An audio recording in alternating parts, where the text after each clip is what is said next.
Want to talk a little bit about the difficulty of mounting a night operation such as this. There are so many components to what we are talking about tonight, and there are so many families all over America and families all over Europe and the Arab world who have people in the Gulf, whether they're members of the armed forces or in the case of many Arab Americans, they are civilians within the line of fire tonight, for whom this is quite an horrendous night. And there is simply no way to minimize the sense of catastrophe that people in this country and elsewhere feel now that Operation Desert Storm has actually begun. We take it as our role at this moment to keep you up to date with all of the political and social and military components of the developing battle. There are in the night sky tonight in various parts of the Persian Gulf American aircraft. We have a brief report now from ABC's Dennis Trout on just how difficult it is for American pilots to fight under these conditions, even unopposed. On a clear day, anyone can see forever in the desert. But on a clear night? Oh, we own the night. We own the night. On a clear night, special nighttime vision equipment means that U.S. forces can see forever then too, or almost forever. U.S. forces are expected to have an enormous advantage in combat with Iraq. That's because new technology allows Americans to do much of the fighting at night, when they can see, and presumably, the Iraqis cannot. We consider the night warfare capabilities, both in the air and on the ground, of our forces to be a tremendous advantage militarily. One system used in the Gulf is called Lantern. Seen here in tests in Arizona, Lantern uses a combination of infrared and radar technology that turns night into day. The result is plain to see. Pilots can fly extremely close to the ground without crashing, then find and destroy enemy targets with startling accuracy. It is the most advanced, the best in the tactical fighter business that I've ever experienced. American commanders are eager for much of the fighting to happen at night, when U.S. aircraft would be far less vulnerable to handheld Iraqi missiles. When the U.S. bombed Libya in 1986 in response to terrorist attacks, the raid came at night. So did the invasion of Panama in 1989, when night-flying helicopters attacked military facilities and transported special operations forces. U.S. helicopters can fly at night when pilots wear special night vision goggles, which take existing light, such as from the moon or stars, and amplify it several thousand times. But using all this high-tech equipment can be something of a high-wire act. Experts caution that what looks so promising in training often can fail in a real war. Dennis Trout, ABC News, the Pentagon. You've been watching the ABC's continuous news coverage. To recap the events of this afternoon again, at 12:48 New Zealand time, we received the first indications that war had broken out in the Gulf, that the United States had launched an air attack on Iraq. Now, we'll be cutting to a special broadcast with Lindsay Perigo and Judy Bailey, which will continue through to One Network News at 6 this evening. Well, obviously we're not cutting right now. Let me tell you a little more of what's been going on in the Gulf. Israel has been warned that although they have not yet been attacked, the citizens are advised to protect themselves.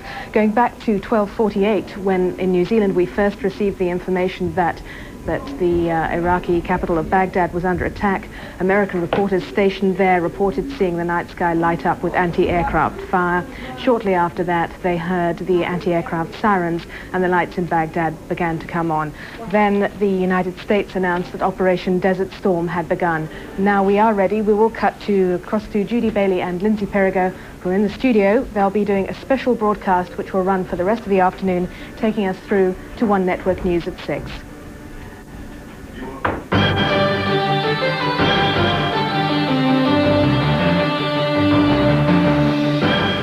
Good afternoon from One Network News. As you're probably now well aware, war has been declared in the Gulf.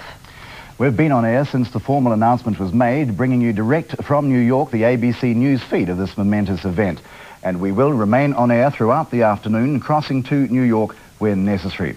But we'll also bring you expert comment from here in New Zealand Our team includes Dr. Stephen Hoadley, a political scientist at Auckland University. We'll also have a variety of background stories about the strategy both the American-led allies and the Iraqis might employ during this conflict. Just a reminder that the Gulf War has begun. The first report that shots had been fired in Baghdad came in about 3/4 of an hour ago. That was about 19 hours after the United Nations deadline expired. The White House simply announced the liberation of Kuwait has begun. Operation Desert Storm is underway. We're expecting an address by President Bush. That should take place at 3 o'clock our time, and we'll bring you that address live. NBC News correspondent Catherine Kurek has been working the halls of the Pentagon for the past hour and a half, and a senior Pentagon official has told her just recently that the prime target that this building had for many, many months and had promised Israel that they would take out those Scud missile sites in southwestern Iraq. We do not know whether that has been successful, but we continue to hear from Martin Fletcher in Israel that there are no air raids, and so we presume that all of American technology and all of American targeting were focused on those missiles just across the Jordanian border in southwestern Iraq, and that was one of the prime targets. Catherine Kurek also reports that all of the other targets in Kuwait, the command and control sites, as well as the mobile Scud missiles, the ones in southwestern Iraq were fixed launchers. They have mobile missiles in Kuwait. Those were also prime targets. So it does not surprise me what Michael Betcher reports, that the missiles fired, there was nothing fired into Saudi Arabia, and it does not surprise me that Saudi Arabian airspace has been violated. You must remember, Tom, there are 2,200 American fighters and bombers based on the Arabian Peninsula and or in the seas just around them. Roughly 1,700 in the Arabian Peninsula, and 400 to 500 on Navy carriers, 3 in the Red Sea and 3 in the Persian Gulf. A tremendous, absolutely tremendous collection of air defense, and so it doesn't surprise me that, for the moment, nothing has been fired into Saudi Arabia. Tom? All right. Fred Francis, thanks very much. Again, we have a very substantial Arab source within the Arab diplomatic community saying that in his 9 p.m. speech, the president will offer to stop for anything for a few hours or up to a day to give Saddam Hussein a chance to pull out of Kuwait, or else, having demonstrated to him the kind of damage that he can invoke. Fred Francis, let's go back to you for a moment. We've been hearing now from Mike Betcher tonight, from Martin Fletcher in Israel, from everyone. It is the great unthinkable on the minds of us all. What happens if he gets off some kind of a gas attack? Realistically, what are they saying about the Pentagon, about the chances of that being effective on the part of Saddam Hussein? Well, there are 2 levels of this, Tom. The first level, both the Israelis and the CIA have said repeatedly that Iraq has never demonstrated the ability to use chemical warheads on his long-range or his medium-range missiles. He's never demonstrated that ability. And even if he were able to get a couple of those missiles off with chemical warheads into Riyadh or Dhahran or in that area, what we know about these missiles is they are notoriously inaccurate. If one were fired at a stadium, say, it might hit within a mile of that stadium. The second thing we know about chemical warheads on these missiles is that these chemical warheads dissipate very quickly, especially in the kind of environment you have in a desert. So they're not particularly lethal weapons. And the second layer of chemical attack is the one that is most effective, the ones that Iraq has used most effectively, and that is firing chemical warheads on artillery shells. Saddam Hussein did that to great effect against the Iranians during the Iran-Iraq War, but again, U.S. forces are not within range of those artillery pieces in southern Kuwait.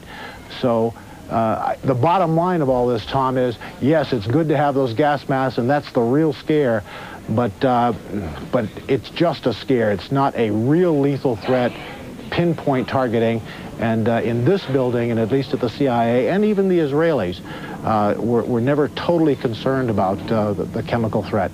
Fred Francis, thanks very much. We know that you have additional work to do there, and you'll be back to us momentarily.